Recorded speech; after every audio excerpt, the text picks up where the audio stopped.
வணக்கம் நண்பர்களே. இந்த பக்கங்கள் அவர் என்ன சொல்றாருன்னா, 7th பேசிக் ஃபியர்னு ஒன்று சொல்றாரு. இது வரைக்கும் நம்ம அந்த 6 ஃபியரை பார்த்தோம். இது 7th ஒன். இது என்ன சொல்றாருன்னா, ஒரு வளமான மண்ணில் இந்த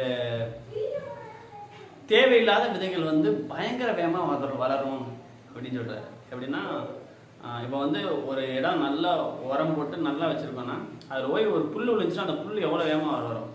அதே மாதிரி தான் நம்ம மைண்ட்லேயும் நல்லா இருக்க மைண்டில் ஒரு சின்ன நெகட்டிவ் விஷயம் அது பயங்கரமாக உதாரணமாக வளர்ந்து நிற்கும் அப்படின்னு சொல்கிறாரு.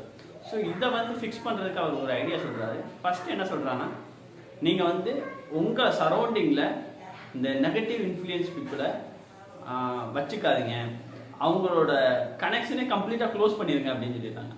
யார் இந்த நெகட்டிவாகவே பேசிகிட்டு இருக்காங்களோ, எப்போதுமே லைஃப்பை எப்போதுமே ஃபெயிலியரை பற்றியே பேசிகிட்டு இருக்காங்களோ அவங்களோட கனெக்ஷனை கம்ப்ளீட்டாக க்ளோஸ் பண்ணிடுங்க. எப்போதுமே பீப்புள் உங்களை எப்போதுமே அவங்க சக்ஸஸ்ஸு ஃப்யூச்சர் இதை பற்றி எப்படி மேலே போகலாம் இது மாதிரி பேசுகிறவங்களோட நீங்கள் க்ளோஸாக கனெக்ட் ஆகுங்க. இதுதான். இப்படி கனெக்ட் ஆகாமல் இந்த நெகட்டிவ் பீப்புளோட கனெக்ட் ஆகிருந்தீங்கன்னா அதை இந்த வளமான மண்ணில் தேவையில்லாத செடிகள் வளர்கிற மாதிரி தான் வேகமாக வளர்ந்துட்டு போயிடுவாங்க. ஸோ அதுக்கப்புறம் அந்த வளமான மண் வேஸ்ட் ஆகிற மாதிரி உங்களோட டைமும் உங்களோட எஃபர்ட்டும் வேஸ்ட் ஆகிடும் அப்படின்னு சொல்கிறார். அதுக்கப்புறம் set of self analysis question கேட்டுக்க சொல்கிறாரு.